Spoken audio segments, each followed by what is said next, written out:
देखे थे आरक्षण रिजर्वेशन, उसमें 2 होमवर्क दिया था, ये नगरीय निकाय का था।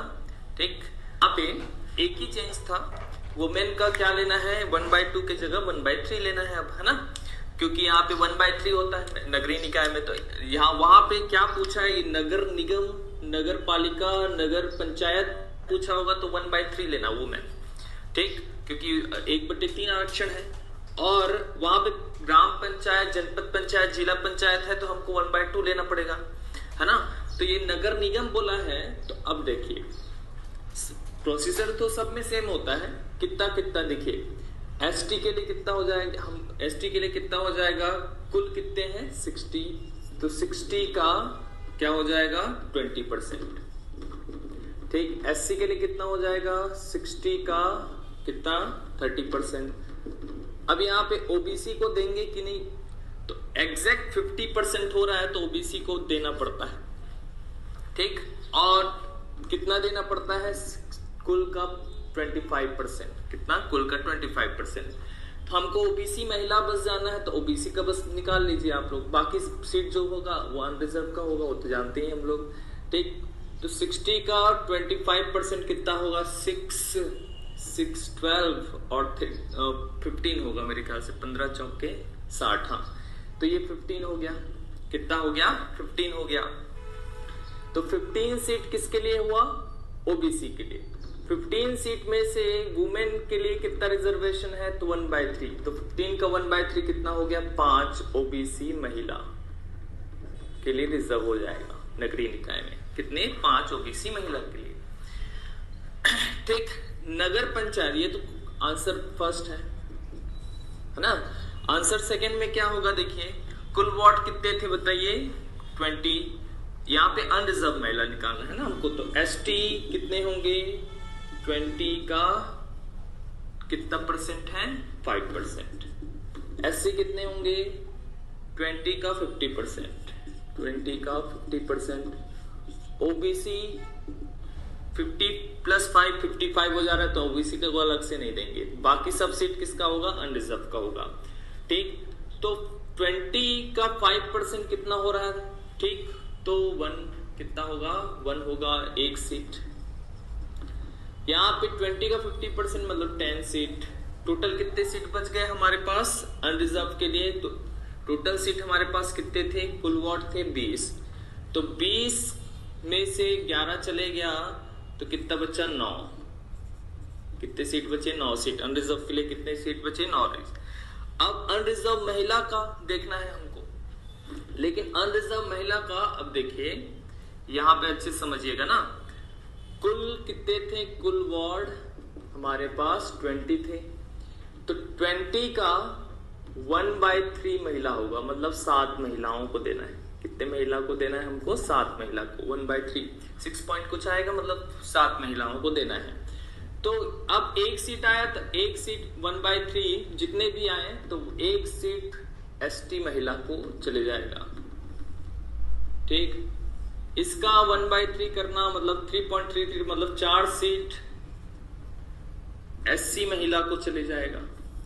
टोटल 4 1 5 हो गया। अब इसमें 9 का 1/3 मत कर देना, अनरिजर्व में जितने बचते हैं महिला उसको आंसर लेते हैं, है ना। तो ये 4 1 5 हो गया, टोटल करने के लिए 7 होना चाहिए, तो 2 अनरिजर्व महिला, आंसर क्या होगा 2 अनरिजर्व्ड महिलाएं, ये आंसर होगा। 3 नहीं होगा, इसका 1/3 मत कर देना, इसका करना है, और अनरिजर्व में जितने महिलाएं बच गए उसका करना है। ठीक, दूसरा आंसर कौन कौन सही बनाया था, 2 अनरिजर्व महिला किसका आया था बताइए, 2 महिलाएं आए थे, कई लोगों 3 बना दिए होंगे, 9 सीट का 1/3, ऐसा नहीं करना था। ये कल का होमवर्क है, कल का होमवर्क कर रहे हैं अभी। 1/2 लेकर बना दिए थे, वो तो गलत हो जाएगा। ठीक है, स्टिक, हाँ प्रशांत कवेल का आया था, वेरी गुड, है ना।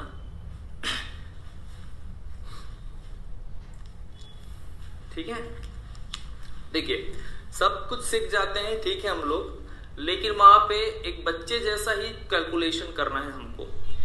ओवर कॉन्फिडेंस या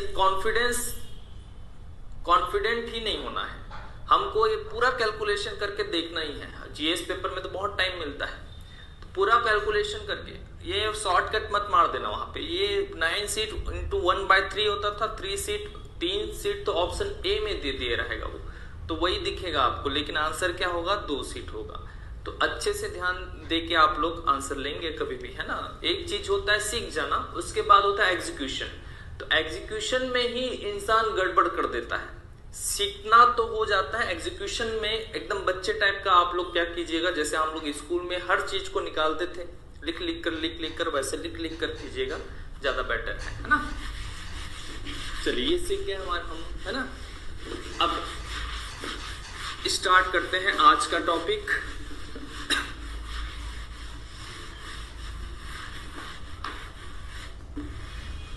आज का हमारा टॉपिक है आरक्षण। देखिए हम आर्टिकल के हिसाब से पढ़ते जा रहे थे। आरक्षण के बाद क्या था, अवधि, सबसे इंपॉर्टेंट टॉपिक। 243 डी के बाद ई में अवधि, टेन्योर। क्या पढ़ने वाले हैं, टेन्योर, अवधि। लेकिन अवधि में, पंचायतों की अवधि में सिर्फ अवधि नहीं पढ़ेंगे, एक तो चैप्टर अवधि पढ़ेंगे, ठीक। एक चैप्टर इसी के अंतर्गत बना लेंगे हम लोग, अवधि के अंतर्गत ही, ठीक। एक हमको पढ़ना है त्याग पत्र, रेजिग्नेशन लेटर, सिर्फ चैप्टर के नाम है ना, ठीक। एक पढ़ना है अविश्वास प्रस्ताव। क्या, अविश्वास प्रस्ताव, नो कॉन्फिडेंस मोशन। हटाने की प्रक्रिया होती है, इसमें भी हटते हैं, इसमें भी हटते हैं। एक होता है right to recall, right to recall, जिसको प्रत्यावर्तन की प्रक्रिया कहते हैं। प्रत्यावर्तन की प्रक्रिया, या इसी का नाम होता है वापस बुलाया जाना, वापस बुलाया जाना, या इसी को रिकॉलिंग प्रोसेस कहते हैं। बहुत सारा नाम है इसी का, ठीक। तो पहले तो अवधि देखना है, एक चैप्टर। उसके बाद एक और चैप्टर इसी में देखना है, बैठक। पंचायतों का बैठक बचा है ना, इसी को देखेंगे, मीटिंग, ठीक। तो इसमें टोटल 5 चैप्टर हमको इसी के अंतर्गत करना है। एक तो अवधि, पहला चैप्टर, फिर त्याग पत्र, दूसरा चैप्टर, फिर तीसरा चैप्टर, मतलब टॉपिक समझ लीजिए, है ना। हम चैप्टर वाइज बना लेंगे, है ना। फिर तीसरा चीज अविश्वास प्रस्ताव, चौथा चीज राइट टू रिकॉल, पांचवा चीज बैठक। ये 5 चीजों को जान लेंगे तो उधर ज्यादा कुछ नहीं बचेगा, उधर फिर 2-3 क्लास में खत्म। लेकिन ये 5 चीज को अच्छे से ही हमको करना है, इससे बहुत ज्यादा क्वेश्चन बनते हैं, बहुत ही ज्यादा क्वेश्चन बनते हैं ये 5 चीजों से, है ना। ये पंचायती राज का भी सेम है ना, और छत्तीसगढ़ नगरीय निकाय का भी ये 5 चैप्टर करते जाएंगे। लेकिन अवधि और त्याग पत्र को मैं कंपेयर करके बता दूंगा, लेकिन अविश्वास प्रस्ताव, प्रत्यावर्तन की प्रक्रिया और बैठक पहले पंचायती राज का देखेंगे, फिर नगरीय निकाय का देखेंगे, क्योंकि ये बड़ा टॉपिक है थोड़ा सा, है ना। तो चलो अभी स्टार्ट कर रहे हैं, ये चैप्टर्स का नाम लिख लीजिए। अभी स्टार्ट कर रहे हैं क्या हम लोग, अवधि। क्या स्टार्ट कर रहे हैं, अवधि, टेन्योर, कार्यकाल, ठीक।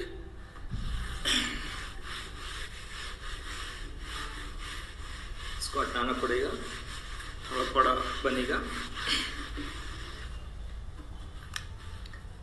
ठीक। अवधि देख रहे हैं हम लोग, क्या अवधि या कार्यकाल बोल लीजिए, या इंग्लिश में टेन्योर कहते हैं, ठीक।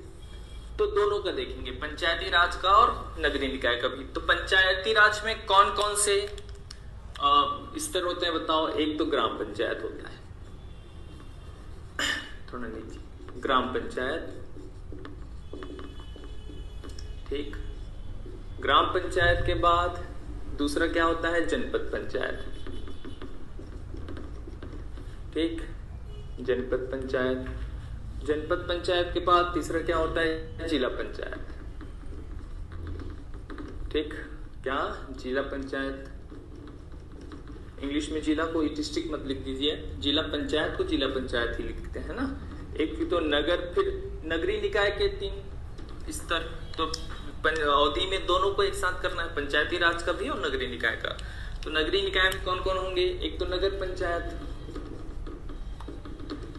नगर पंचायत, दूसरा नगर पालिका या नगर पालिका परिषद जिसको बोलते हैं, या नगर परिषद भी बोलते हैं, नगर पालिका, और तीसरा है नगर निगम। ठीक, नगर निगम, है ना। चलिए इसको देखते हैं। तो पहले तो ये 6 स्ट्रक्चर एक साथ ऐसे करके बना लेंगे हम लोग, है ना। ये 3 नगरीय निकाय का है और ये 3 पंचायती राज का है। ठीक, 3 पंचायती राज का और 3 नगरीय निकाय का, है ना। अब देखिए अवधि कार्यकाल में पहले तो ये बताइए मेरे को, ग्राम पंचायत में मुख्य कौन कौन होते हैं? तो 3 लोग होते हैं। एक तो सरपंच होते हैं, उसके नीचे उप सरपंच होते हैं और उसके नीचे पंच होते हैं, है ना। जनपद पंचायत में कौन कौन होते हैं? तो जनपद में हेड को अध्यक्ष बोलते हैं, अध्यक्ष के बाद उपाध्यक्ष होते हैं और उपाध्यक्ष के बाद जनपद सदस्य होते हैं। सरपंच, इंग्लिश में सरपंच, उप सरपंच और पंच को पंच ही बोलते हैं। अध्यक्ष को प्रेसिडेंट, वाइस प्रेसिडेंट और मेंबर्स। ठीक, वैसे ही जिला पंचायत में होते हैं, बोलो कौन कौन? अध्यक्ष, ठीक, अध्यक्ष के नीचे उपाध्यक्ष, ये बनाएंगे ना आप लोग, है ना। उसके बाद सदस्य, आप लोग भी बनाएंगे इसको, है ना।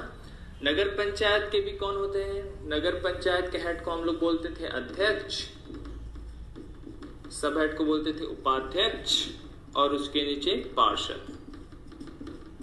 ठीक, पार्षद, काउंसलर्स,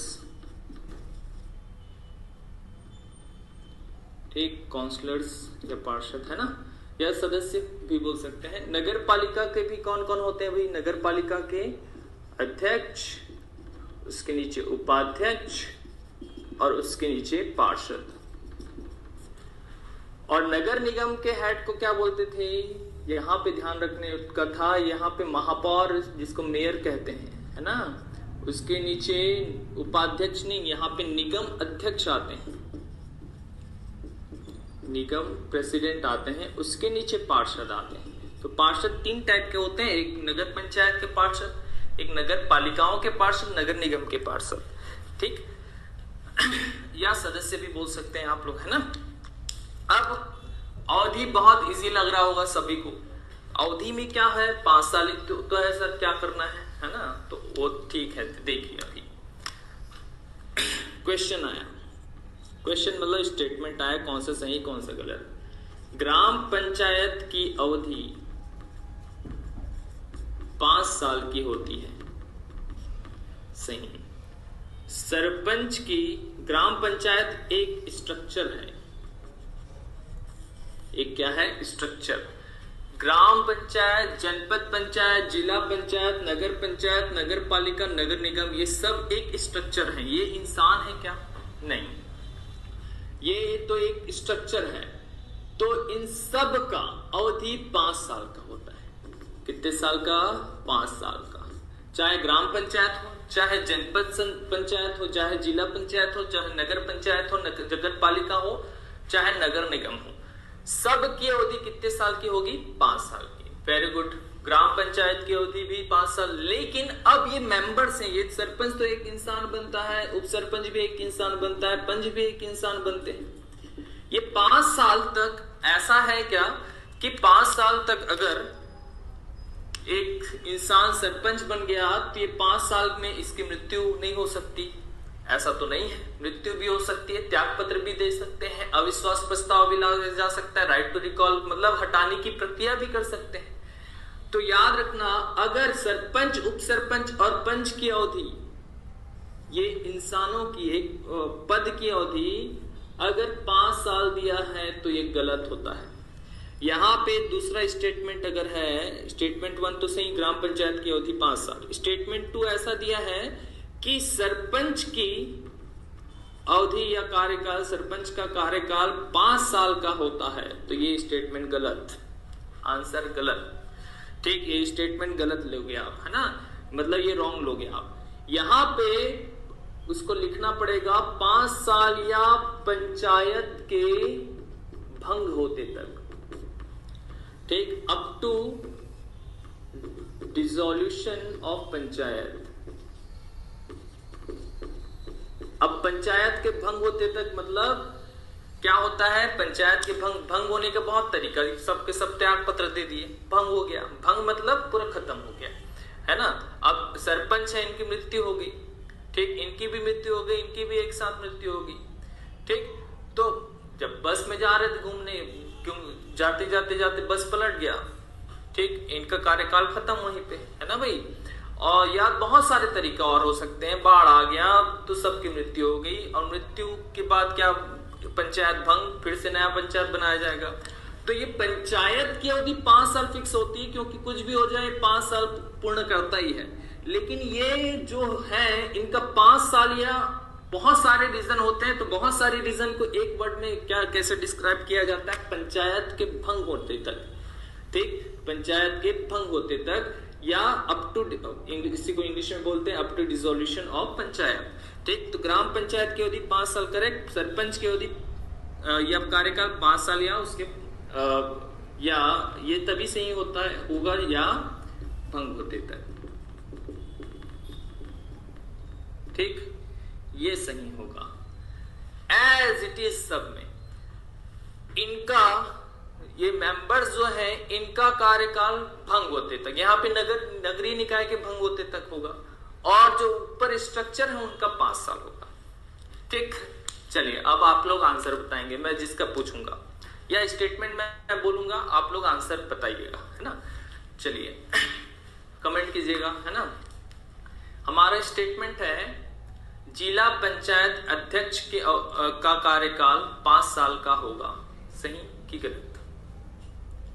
जिला पंचायत अध्यक्ष का कार्यकाल 5 साल का होगा, सही कि गलत। इस स्टेटमेंट को करेक्ट लोगे कि इनकरेक्ट लोगे। जिला पंचायत अध्यक्ष का कार्यकाल 5 साल का होगा।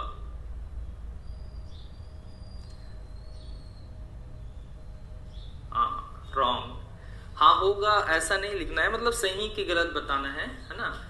इनकरेक्ट है ये। जिला पंचायत स्टेटमेंट आपको सही गलत बताना है। जिला पंचायत अध्यक्ष का कार्यकाल 5 साल नहीं, जिला पंचायत अध्यक्ष का कार्यकाल 5 साल या पंचायत के भंग होने तक होगा। ठीक, अब एक स्टेटमेंट और उसका बताइएगा जल्दी से आप लोग। नगर पालिका की अवधि 5 साल या नगरीय निकाय के भंग होने तक होगा, ये सही कि गलत।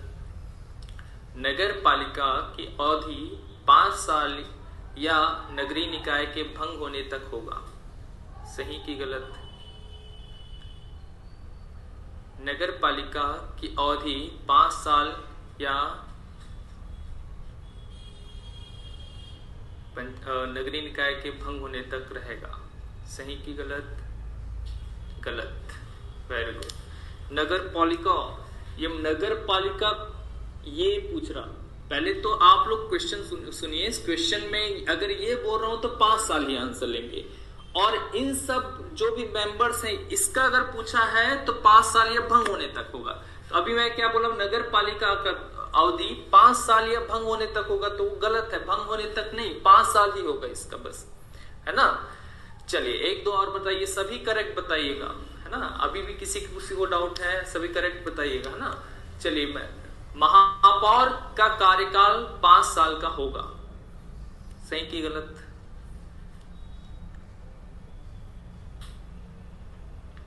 महापौर का कार्यकाल 5 साल का होगा।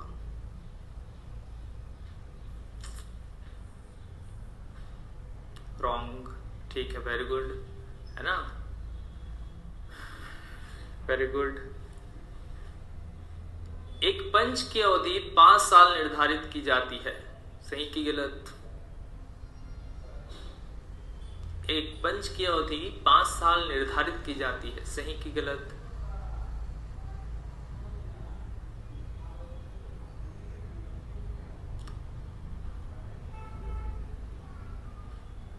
हाँ, एक पंच की अवधि 5 साल निर्धारित की जाती है, सही की गलत? निर्धारित भी पूछा तो 5 साल या पंचायत के भंग होने तक ही निर्धारित करते हैं, ठीक। 5 साल नहीं करते है ना, निर्धारित मतलब 5 साल तो निर्धारित होता है, फिर नहीं, 5 साल या पंचायत के भंग होने तक, तो गलत है ना। तो कुछ भी पूछा आपको आंसर बस ये याद रखना है, 5 साल या पंचायत के भंग होने तक। आप पहला बैठक से 5 साल, ये सब शपथ प्रक्रिया होता है पहला बैठक में, उसी से 5 साल निर्धारित करते हैं, वो बैठक में देखेंगे आगे, है ना। अब देखिए यहां पे, अब अवधि यहां तक समझ में आया सभी को कि अगर ये मेंबर्स का होगा तो भंग होते तक लेंगे, और ये स्ट्रक्चर्स का होगा तो एग्जैक्ट 5 साल लेंगे आंसर। आप ये पूछ चुका है ना भाई, और स्टेटमेंट के रूप में ही पूछा है, इसलिए मैं ऐसे ही बताया आप लोग को, है ना। अब देखिए समझिएगा, है ना। मान लो अब आप ही लोग को बताना है ना, क्वेश्चन सुनो आप लोग, है ना। क्वेश्चन, यहां पे एक सरपंच था, ठीक। एक सरपंच जो है ये 5 साल के लिए आता है, कितने साल के लिए? 5 साल के लिए, मैक्सिमम 5 साल के लिए आता है। मान लो इस सरपंच की मृत्यु या कुछ भी हो जाएगा, कितने साल में? 2 साल में, ठीक। अब इसकी अवधि तो 5 साल होगी, तो अब नया जो आएगा इसके बदले, ठीक, जो भी नया बनेगा, तो नया जो सरपंच बनेगा, है ना, वो पूरे 5 साल के लिए बनेगा, या आप लोग को आंसर बताना है। ये 2 साल कंप्लीट कर दिया था पुराना वाला, तो नया वाला 3 साल के लिए बनेगा। ऑप्शन ए पूरे 5 साल के लिए, ऑप्शन बी 3 साल हेतु। बताइए आंसर, ए की बी? 3 साल के लिए, 3 साल के लिए, 3 साल, वेरी गुड। हाँ, ऑप्शन बी होगा 3 साल हेतु, वेरी गुड। अगर यहां पे राष्ट्रपति का दिया, प्रेसिडेंट का, तो आंसर ए होगा, पूरे 5 साल के। किसी भी राष्ट्रपति का मृत्यु कभी भी होता है तो पूरे 5 साल के लिए होते हैं, लेकिन पंचायतों में ऐसा नहीं किया गया है, ठीक। पंचायतों में ऐसा नहीं किया गया है। राष्ट्रपति वाला भी अलग से पीएससी में पूछा है, राष्ट्रपति का कार्यकाल, एक का मृत्यु हो जाए तो दूसरे अगर आएंगे तो बाकी बच्चे अवधि के लिए आएंगे कि पूरे कार्यकाल के लिए, तो पूरे कार्यकाल वहां पे राष्ट्रपति, लेकिन यहाँ पे याद रखना 3 साल है, तो मतलब जो बाकी बच्चे अवधि के लिए, ठीक। अब देखिए ये पुराना है और नया है, मैं पूछते जाता हूं, आप लोग बताते जाना, फिर एक स्टेटमेंट लिखेंगे, है ना। पुराने वाले का त्याग पत्र हो गया, डेथ हो गया, मान लो 4 साल में, कितने साल में? 4 साल में, तो नया वाला 1 साल के लिए बनेगा। पुराने वाले का डेथ हो गया मान लो 1 साल में, नया वाला 4 साल के लिए बनेगा। पुराने वाले का कार्यकाल अगर 4.5 साल पूरा हो गया, 4 साल एवं 6 महीने, कितने भाई? 4 साल 6 महीने कंप्लीट हो गया, तो नया नहीं बनाया जाता, ये भी याद रखना। अब कार्यकाल अब कितने? केवल 6 महीने बचे यहां पे, केवल कितने महीने? 6 महीने, ठीक। ये सभी के लिए ना, सभी में, पंचायती राज में भी ऐसा होता है, नगरीय निकाय में भी ऐसा, किसी जैसे महापौर का भी डेथ हो गया या पार्षद का भी वार्डों में त्याग पत्र दे दिए, कुछ भी हो गया, तो अब 4 साल और 6 महीने कंप्लीट कर चुके थे, कितने भाई? 4 साल और 6 महीने, तो केवल कितने महीने? 6 महीने या उसके अंडर बचा है कार्यकाल, तो नया कुछ 6 महीने के लिए नहीं बनाते, क्योंकि नया चुनाव करवाने में ही 6 महीने लग जाते हैं, उपचुनाव करवाने में 6 महीने ही लग जाते हैं, इसीलिए ये नया नहीं होता। लेकिन अगर मैं पूछा पुराना का कार्यकाल सिर्फ 2 दिन हुआ है, ठीक, तो नया बनाया जाएगा, ठीक, कितने दिन के लिए? पूरे 5 साल के लिए कि नहीं, बताइए।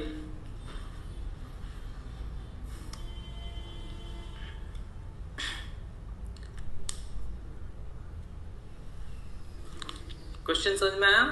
अगर पुराना अभी अभी बना है, मतलब कोई इंसान, वो 2 दिन का में ही उसका डेथ हो गया, त्यागपत्र हो गया, तो पूरे जो नया बनेगा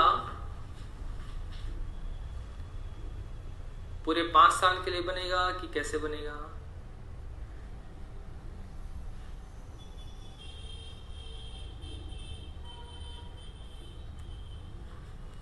अरे पुराने वाले का 2 दिन हो गया है, ठीक, 5 साल में 2 दिन घटाओ, है ना, 5 साल माइनस 2 डेज, उतने दिन का होगा, ठीक, 5 ईयर माइनस 2 डेज, है ना, 5 साल माइनस 2 डेज, 5 साल आंसर मत लेना ना, 5 साल में 2 दिन कब, ये आंसर लेंगे, ठीक। तो अब यहाँ पे हमको ये पता चला, इस एग्जाम्पल से ये पता चला कि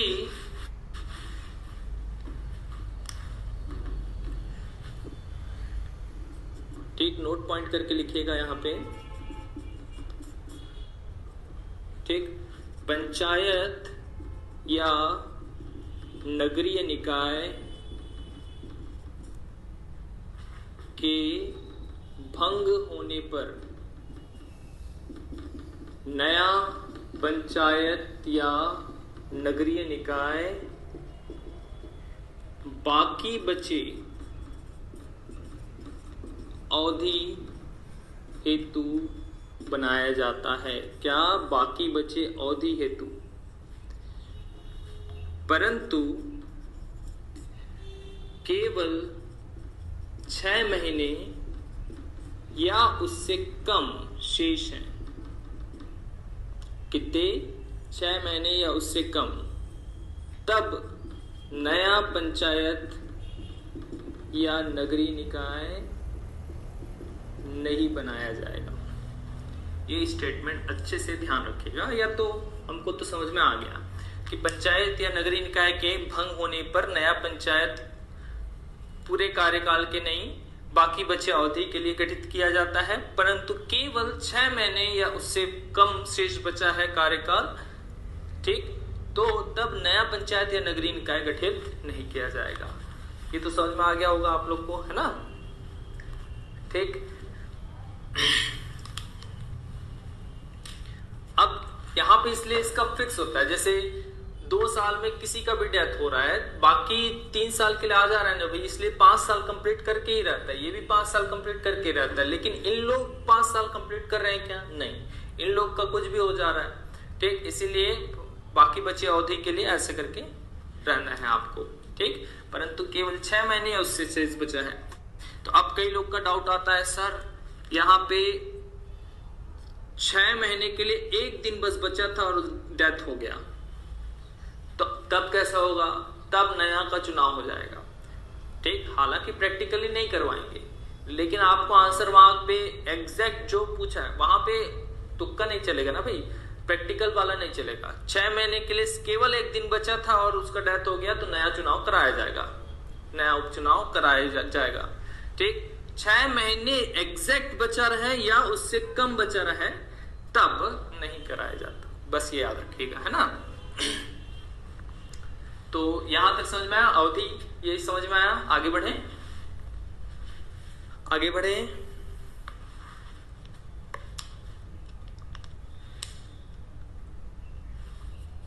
हाँ कि नहीं?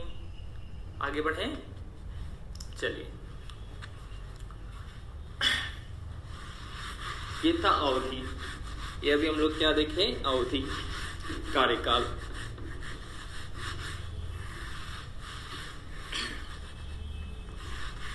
अब मैं बोला था, देखिए शुरू में ही मैं बोला था कि अवधि में ही दूसरा चैप्टर अब हमको पढ़ना है, क्या? त्यागपत्र। हेडिंग डाली त्यागपत्र, हेडिंग डालिए क्या, त्याग पत्र, रेजिग्नेशन लेटर। ठीक, अभी कितने लोग हैं हमारे पास, 3, 6, 9, ठीक, 12, 15, 18, ये 18 लोगों का त्याग पत्र हमको याद करना है। टोटल कितने लोग हैं हमारे पास, 18 लोग। 18 लोगों का हमको त्याग पत्र याद करना है, अभी ही याद हो जाना चाहिए, क्योंकि भंग होने के बहुत सारे तरीके हैं। भंग होने के लिए त्याग पत्र दे सकते हैं सभी के सभी, अविश्वास प्रस्ताव लाया जा सकता है। ठीक, तो अभी आप लोग बनाइए जल्दी से इसको, त्याग पत्र में सभी ऐसा, ठीक, अलग से बनाएंगे कॉपी में। तो पहले तो मेरे को ये बताओ कि पंच अपना त्याग पत्र किसको सौंपते होंगे। ऑब्वियस है, पंच के लिए हेड कौन है भाई, सरपंच है। तो पंच अपना त्याग पत्र किसको सौंपते हैं, सरपंच को। चलिए पहले मैं बता देता हूं, पंच अपना त्याग पत्र किसको सौंपते हैं, सरपंच को। ठीक, सदस्य, जनपद पंचायत सदस्य वैसे ही नीचे वाले जो भी पोस्ट वाले होंगे अपने हेड को देंगे भाई, अध्यक्ष को, ये भी अपने अध्यक्ष को।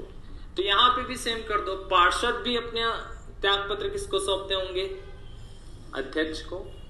पार्षद यहाँ पे अध्यक्ष को, यहाँ के पार्षद अगर नगर निगम के पार्षद हैं तो महापौर।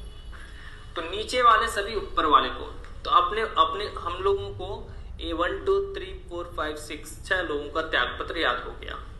ठीक, अब यहाँ पे ये दिक्कत है कि अगर ये बीच वाले, जैसे उप सरपंच यहाँ पे, उपाध्यक्ष यहाँ पे उपाध्यक्ष है, यहाँ के उपाध्यक्ष, यहाँ के उपाध्यक्ष, यहाँ के निगम अध्यक्ष, ये किसको त्याग पत्र सौंपते हैं, तो नगरीय निकाय में ये त्याग पत्र सौंपते हैं अपने अपने हेड को, ये भी अपने अपने हेड को।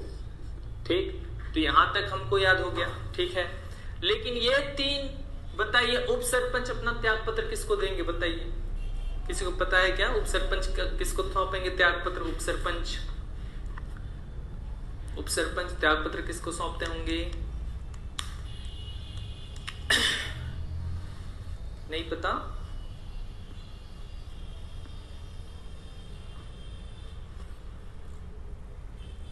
सरपंच को। ठीक, ठीक, वेरी गुड।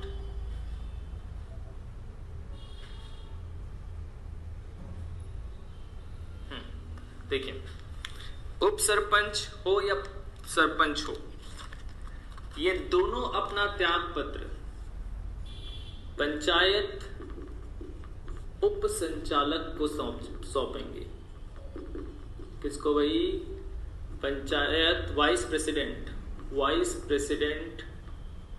ठीक, ऑफ पंचायत उप संचालक। ठीक, तो सरपंच उप सरपंच दोनों अपना त्याग पत्र किसको सौंपेंगे, पंचायत उप संचालक को। यहाँ पे अध्यक्ष एवं उपाध्यक्ष, जनपद अध्यक्ष जनपद उपाध्यक्ष अपना त्याग पत्र सौंपेंगे कलेक्टर या अतिरिक्त कलेक्टर। कलेक्टर नहीं हुए तो अतिरिक्त कलेक्टर, कलेक्टर और एडिशनल कलेक्टर। ठीक, कलेक्टर के नीचे अतिरिक्त कलेक्टर। अगर नायब तहसीलदार बने तो आपके जैसे एक्सपीरियंस बनते जाएंगे तो लास्ट तक अतिरिक्त कलेक्टर बन पाते थे। जिला पंचायत अध्यक्ष हुए, उपाध्यक्ष हुए, ये दोनों जिला पंचायत के अध्यक्ष उपाध्यक्ष, ये दोनों ठीक संभागायुक्त को सौंपते हैं। किसको, संभागायुक्त, डिविजनल कमिश्नर। और डिविजनल कमिश्नर नहीं हुए तब कलेक्टर को देंगे। किसको देंगे, कलेक्टर को। ठीक, तो पहले तो यहाँ का याद हुआ, अभी और बताऊंगा है ना कैसे होता है क्या होता है। ठीक, पहले तो लेकिन पूरा का याद कर लेना है। यहाँ पे नीचे वाले सभी अपने हेड को, सरपंच उप सरपंच पंचायत उप संचालक को, अध्यक्ष उपाध्यक्ष कलेक्टर या अतिरिक्त कलेक्टर, कलेक्टर अतिरिक्त कलेक्टर, कलेक्टर नहीं हुए तो अतिरिक्त कलेक्टर, अध्यक्ष उपाध्यक्ष संभागायुक्त डिविजनल कमिश्नर या कलेक्टर को। ठीक, अब यहाँ पे जो पार्षद और उपाध्यक्ष होते हैं, ठीक, इसका तो पता चल गया ये दोनों का। ये अध्यक्ष किसको देते हैं? तो सीएमओ को, चीफ म्युनिसिपल ऑफिसर को। किसको सौंपेंगे? Chief municipal officer, CMO. कहाँ के? नगर पंचायत के। सीएमओ मुख्य नगर पालिका अधिकारी, सीएमओ चीफ म्युनिसिपल ऑफिसर। ठीक, चीफ सीएमओ का एक और फुल फॉर्म होता है चीफ मेडिकल ऑफिसर। यहाँ पे म्युनिसिपल ऑफिसर याद रखना, वो क्या है? चीफ म्युनिसिपल ऑफिसर, मुख्य नगर पालिका अधिकारी, है ना। यहाँ पे नगर पालिका के अध्यक्ष यहाँ के सीएमओ को देते हैं, नगर पालिका के भी सीएमओ होते हैं। ठीक, तो नगर पालिका के सीएमओ को देंगे। महापौर और नगर निगम के सीएमओ नहीं होते, नगर निगम के निगम आयुक्त होते हैं, निगम आयुक्त। तो वो किसको सौंपेंगे? निगम आयुक्त को, निगम कमिश्नर को। निगम आयुक्त मतलब निगम कमिश्नर को। ठीक, सीएमओ का पेपर हो रहा है, मतलब जैसे सीजीपीएससी एक साल पहले सीएमओ का पेपर लिया, तो सीएमओ का पेपर मतलब क्या बनने वाले थे आप? राज्य सरकार द्वारा पीएससी आपका सीएमओ का पेपर ले रहा था, मतलब किसी न किसी नगर पंचायत के आप राज्य स्तर पर हेड बनते, नगर पालिका में आप राज्य स्तर का हेड बनते।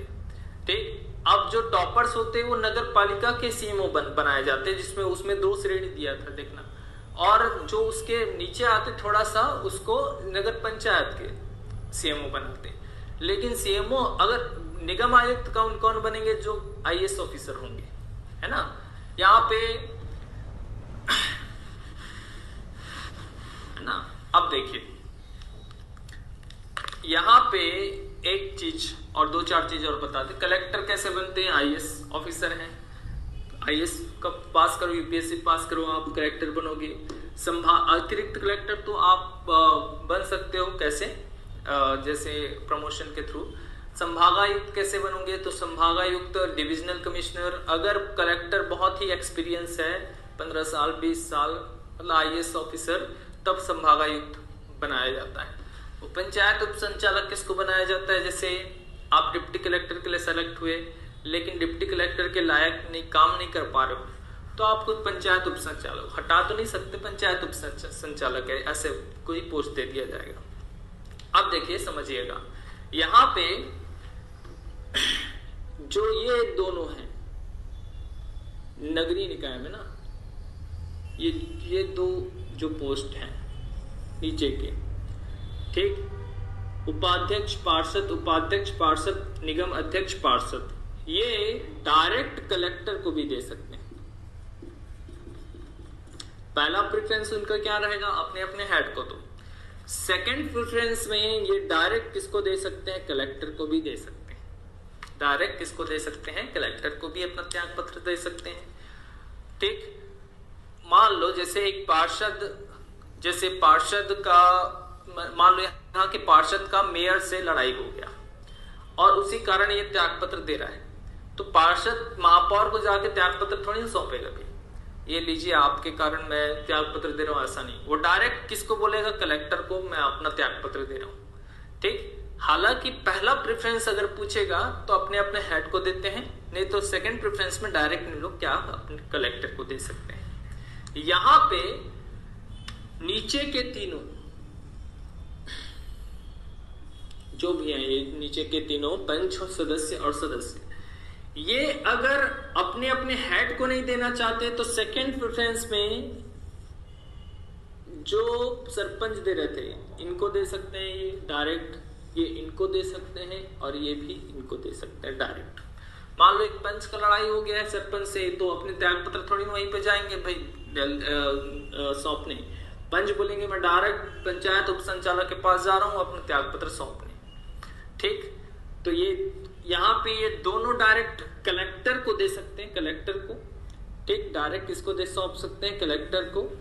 और यहाँ पे सिर्फ नीचे वाले इनको सौंप सकते हैं। ठीक, और एक चीज याद रखिएगा, यहाँ पे ये दोनों का मामला हुआ, किसका किसका? ग्राम पंचायत और जनपद पंचायत, ग्राम पंचायत और जनपद पंचायत वाला मामला हुआ। तो यहाँ पे जो भी त्याग पत्र सौंप रहे हैं त्याग पत्र को 30 दिन के अंदर वो वापस ले सकते हैं।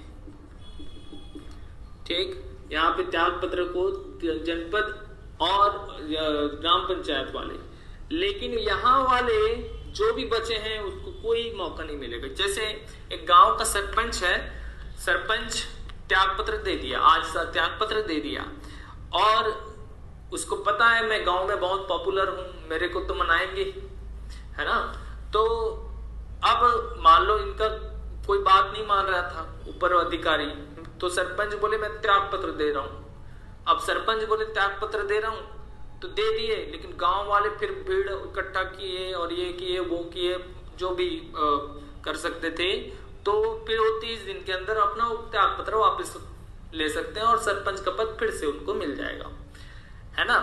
तो ये कहाँ वाले कर सकते हैं, ग्राम और जनपद वाले। लेकिन जिला पंचायत के आप अध्यक्ष बने हो या सदस्य बने हो तो ऐसा मत कर देना 30 दिन के अंदर मेरे को त्याग पत्र वापस तो देने देंगे। यहाँ पे सेंसिटिव पूरा जिला का मामला है, जिला पंचायत अध्यक्ष का त्याग पत्र दे दिए आप तो डायरेक्ट अगर एक्सेप्ट किए तो अब पद ही खत्म हो जाएगा, वहीं से आपका कार्यकाल खत्म हो जाएगा।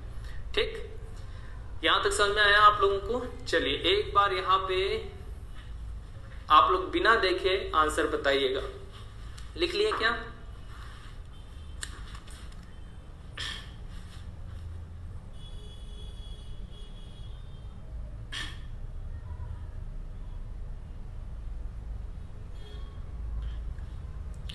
बताइए, यहां तक हो गया?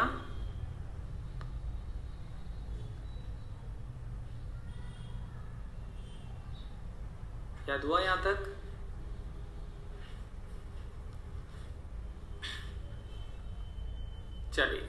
चलिए अपना कॉपी बंद कीजिए। मैं पूछ रहा हूं कौन कितना जल्दी से आंसर दे पाता है, देखते हैं, है ना।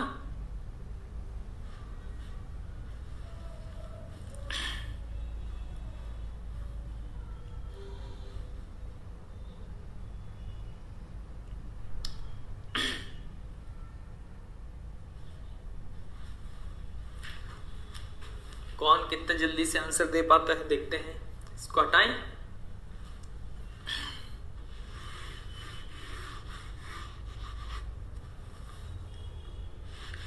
तो ये तो त्याग पत्र वाला चैप्टर भी कंप्लीट हमारा है ना। इसको हटाता हूं, फिर आप लोग एक बार बताइएगा आंसर, है ना।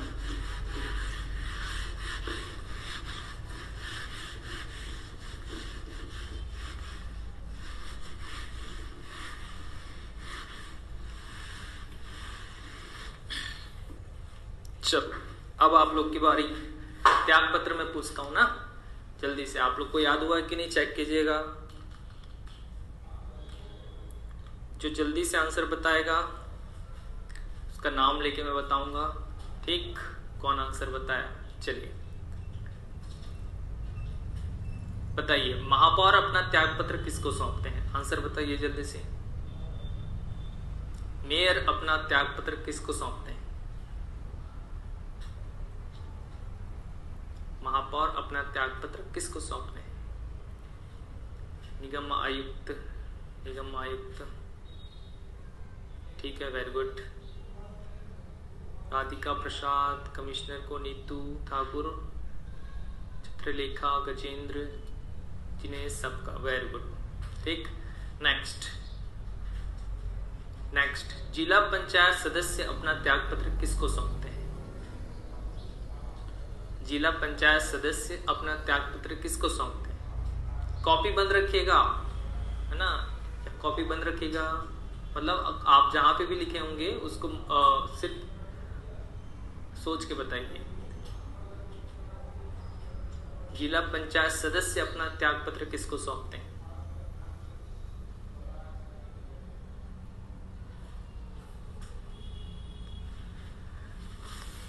जिला पंचायत सदस्य अपना त्याग पत्र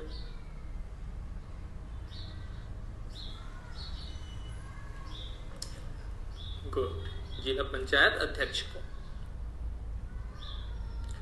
ठीक। अध्यक्ष कलेक्टर,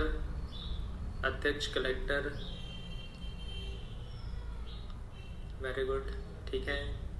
नेक्स्ट नगर पालिका उपाध्यक्ष अपना त्यागपत्र किसको सौंपते हैं?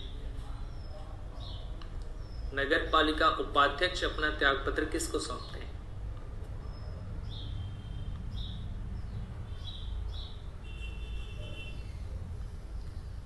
नगर पालिका उपाध्यक्ष अपना त्यागपत्र किसको सौंपते हैं?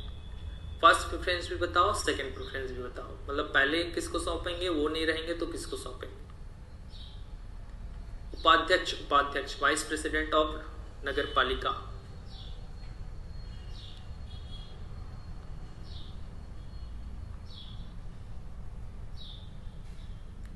उपाध्यक्ष, उपाध्यक्ष अपने अध्यक्ष को सौंपेंगे या तो कलेक्टर को सौंपेंगे, सीएमओ को नहीं। ठीक, उपाध्यक्ष यहाँ पे जो नीचे के दो हैं वो हेड को नहीं, पहला प्रेफरेंस तो अपने हेड को, सेकंड प्रेफरेंस डायरेक्ट कलेक्टर को था इधर, है ना। तो इधर थोड़ा अच्छे से देखिएगा, इधर कलेक्टर है, सीएमओ को नहीं देंगे ना।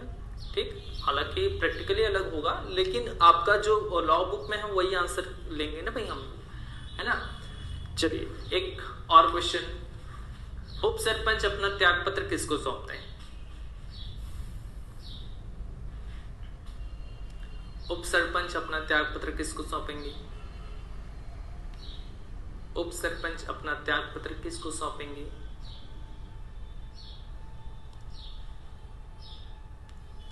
जो सरपंच बोले वो गलत बोले। यहाँ पे हेड हो या सब हेड हो, डायरेक्ट किसको सौंप रहे हैं? हेड और सब हेड डायरेक्ट पंचायत उप संचालक को, है ना। यहाँ पे हेड सब हेड डायरेक्ट कलेक्टर या अतिरिक्त कलेक्टर के, यहाँ पे हेड सब हेड डायरेक्ट किसको? संभागायुक्त डिविजनल कमिश्नर को या कलेक्टर को, है ना।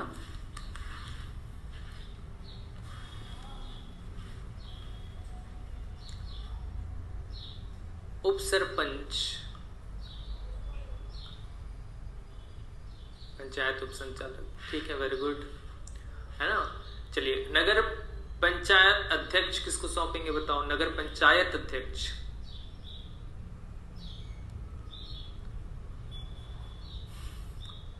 आंसर बताते जाएं तो आंसर तो आपकी कॉपी में लिखा होगा, डोंट वरी, है ना, अभी पढ़ चुके हैं ना। नगर पंचायत अध्यक्ष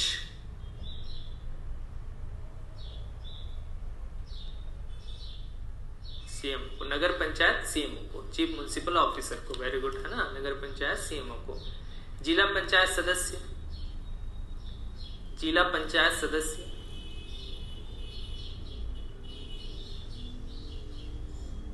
जिला पंचायत सदस्य,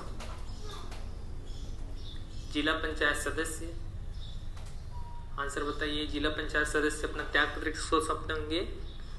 जिला पंचायत सदस्य अपना त्यागपत्र सौंपेंगे जिला पंचायत अध्यक्ष को, ठीक। और अध्यक्ष नहीं हुए तो किसको सौंपेंगे बताइए? अध्यक्ष नहीं हुए तो किसको सौंपेंगे? मान लो अध्यक्ष को नहीं देना चाहते तो किसको सौंपेंगे? जिला पंचायत,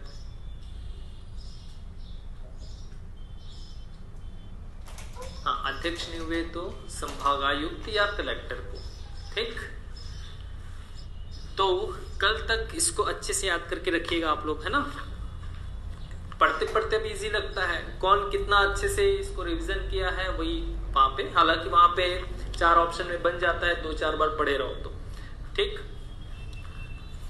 जैसे आपको अब देखना, सरपंच का कभी भी पूछे वो 4 ऑप्शन में पंचायत उप संचालक है तो आपको याद आ जाएगा, हाँ पंचायत उप संचालक था, ठीक। लेकिन इसको 2-4 बार, एक बार आज पढ़ लेना, एक बार एग्जाम टाइम, और बीच में एक बार और रिवीजन करना पड़ेगा, है ना, ठीक। तो देखिए ये तो है त्यागपत्र, क्या पढ़े हम लोग? त्यागपत्र, रेजिग्नेशन लेटर, है ना। अब हमको स्टार्ट करना है हटाने की प्रक्रियाएं। क्या? हटाने की प्रक्रिया, हटाने की प्रक्रिया, रिमूवल प्रोसेस। हटाने की प्रक्रिया कैसे कैसे हटाते हैं, आज सिर्फ नाम बता रहा हूं, जो स्ट्रक्चर बता रहा हूं। कल से पूरा प्रोसीजर पढ़ेंगे और न्यूमेरिकल करेंगे, और जो भी मतलब सबसे टफेस्ट पार्ट लगता है लोगों को वो करेंगे, लेकिन सबसे इजीएस्ट लगेगा आप क्लास बस अटेंड कर लेना वहां पे। है ना, और जैसे बताऊं वैसे वहां पे सॉल्व करना है आप लोगों को, है ना। हटाने की प्रक्रिया एक तो है अविश्वास प्रस्ताव, जो सबसे फेमस है। मान लो बीच में हटाना है किसी को, no confidence motion, no confidence motion. दूसरा राइट टू रिकॉल है, ठीक, राइट टू रिकॉल, जिसको हम लोग क्या कहते हैं, प्रत्यावर्तन की प्रक्रिया, प्रत्यावर्तन की प्रक्रिया या वापस बुलाया जाना, ये भी इसका नाम है। और तीसरा डायरेक्ट है। डायरेक्ट कौन हटाता है, कैसे हटाता है, तो अभी देखिए समझिएगा बस, है ना। ग्राम पंचायत में कौन कौन है भाई, तो ग्राम पंचायत में होते हैं सर कौन, सरपंच, उसके नीचे उप सरपंच और उसके नीचे पंच। जबकि जिला और जनपद पंचायत में, जिला और जनपद पंचायत में कौन कौन होते हैं, ये दोनों का अध्यक्ष, उसके नीचे उपाध्यक्ष और उसके नीचे सदस्य, प्रेसिडेंट, वाइस प्रेसिडेंट और मेंबर, ठीक।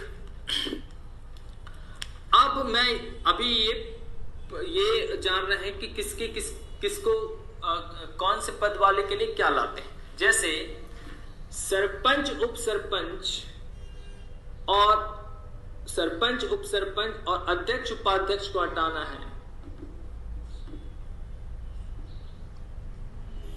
तो अविश्वास प्रस्ताव लाया जाएगा, नो कॉन्फिडेंस मोशन। क्या लाया जाएगा, नो कॉन्फिडेंस मोशन। और राइट टू रिकॉल से, राइट टू रिकॉल से मतलब इसके प्रत्यावर्तन की प्रक्रिया, ये कैसे होता है, क्या होता है, पूरा कल का टॉपिक यही है, अविश्वास प्रस्ताव कैसे आए, कैसे क्या होगा, है ना। लेकिन आज ये टेबल याद करके रखिएगा।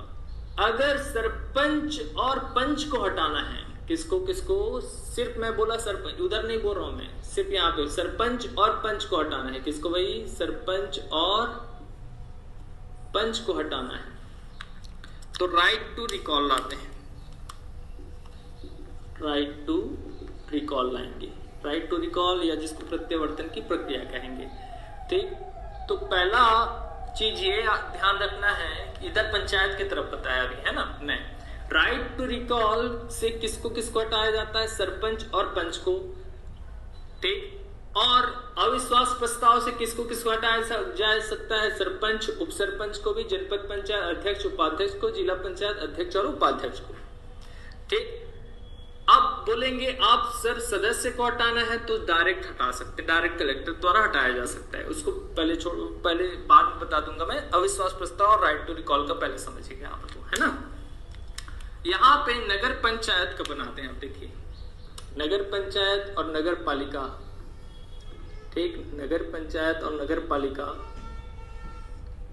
इन दोनों में, ठीक, कौन कौन होते हैं भाई, अध्यक्ष होंगे, उसके नीचे उपाध्यक्ष होंगे, उसके नीचे पार्षद होंगे, ये सदस्य होंगे। लेकिन नगर निगम में कौन होते हैं, तो नगर निगम के महापौर होंगे, मेयर, उसके नीचे, मेयर के नीचे कौन होंगे, निगम अध्यक्ष, और निगम अध्यक्ष के नीचे कौन होंगे, पार्षद, कौन होंगे, पार्षद।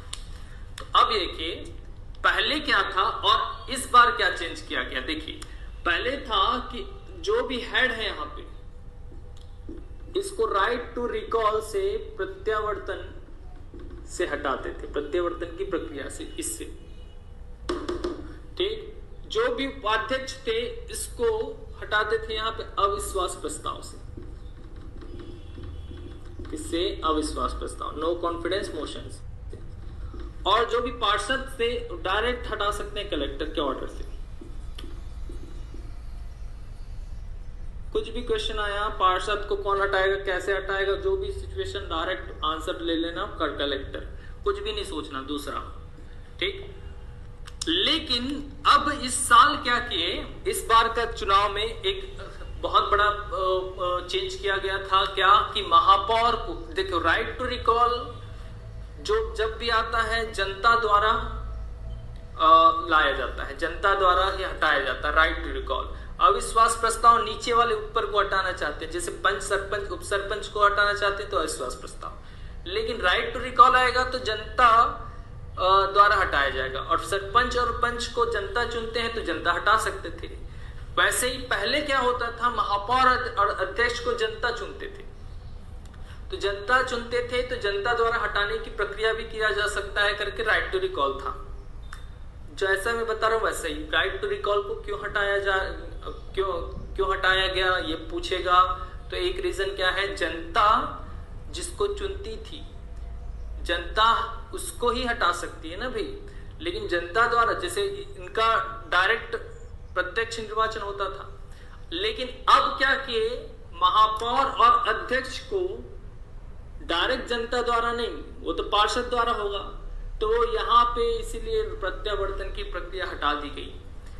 ठीक, प्रत्यावर्तन की प्रक्रिया को क्यों हटाया गया, क्योंकि सबसे बड़ा रीजन महापौर और अध्यक्ष पद का जो निर्वाचन है उसको अप्रत्यक्ष कर दिया गया, आंसर में लेंगे, है ना। तो अब कैसे हटा सकते हैं सर अध्यक्ष और महापौर को, इसके जैसे अविश्वास प्रस्ताव से। ठीक, किससे, अविश्वास प्रस्ताव से। तो आंसर यहां पे क्या लिखेंगे, अविश्वास प्रस्ताव, नो कॉन्फिडेंस मोशन, है ना। अब देखिए, मतलब अब राइट टू रिकॉल सिर्फ और सिर्फ, राइट टू रिकॉल सिर्फ और सिर्फ किसके लिए बचा है, पंचायत में बचा हुआ है, किसके लिए, सरपंच और पंच को हटाने के लिए। इधर नहीं, जनपद पंचायत, जिला पंचायत में तो राइट टू रिकॉल ला ही नहीं सकते आप। सरपंच केवल और केवल सरपंच और पंच को हटाने के लिए राइट टू रिकॉल ला सकते हैं। बाकी सभी हेड और सब हेड के लिए अविश्वास प्रस्ताव लाएंगे, नो कॉन्फिडेंस मोशन लाएंगे, और नीचे वाले को जितने भी हैं उनको डायरेक्ट कलेक्टर हटा सकते हैं, डायरेक्ट अपने ऑर्डर से ही कलेक्टर हटा सकते हैं। बस कुछ रीजन होना चाहिए, वो रीजन तो कभी भी कुछ मिल सकता है उनको। ठीक, तो पहले तो रिमूवल प्रोसेस में अविश्वास प्रस्ताव, राइट टू रिकॉल डायरेक्ट हटा सकते हैं। इतना समझ में आया आप लोग को, है ना। राइट, अब कल हमारा टॉपिक, पहला टॉपिक रहेगा अविश्वास प्रस्ताव, नो कॉन्फिडेंस मोशन कैसे हटाते हैं पंचायत में, नगरीय निकाय में कैसे हटाते हैं। न्यूमेरिकल पूरा सॉल्व करेंगे, पूरा प्रैक्टिकली सॉल्व करेंगे न्यूमेरिकल के साथ, परिचय के साथ, है ना। फिर दूसरा टॉपिक कल का राइट टू रिकॉल होगा, और डायरेक्ट डायरेक्ट हटा सकते हैं, कोई दिक्कत नहीं। मतलब कल का पूरा ये चीज कंप्लीट करना है हम लोगों को, देखते हैं कल हो पाएगा कि नहीं। लेकिन ये सब जो बता रहा हूं इसको अच्छे से ध्यान रखिएगा। राइट टू रिकॉल सिर्फ और सिर्फ सरपंच और पंच के लिए बचा, बाकी सब अविश्वास प्रस्ताव से ही हटेंगे अब, है ना। हेड है और सब हेड है, और नीचे वाले के लिए अविश्वास प्रस्ताव आ ही नहीं सकता। ठीक, अविश्वास प्रस्ताव पार्षद के लिए नहीं आ सकते, इनके लिए नहीं आ सकता ना। ठीक, नीचे वाले जितने हैं, है ना। राइट टू रिकॉल अविश्वास प्रस्ताव हेड और सब हेड के लिए आता है। राइट टू रिकॉल सरपंच और पंच के लिए बस बचा, और डायरेक्ट नीचे वालों के लिए डायरेक्ट हटा सकते हैं। नीचे मतलब पंच, सदस्य, पार्षद के लिए। ठीक,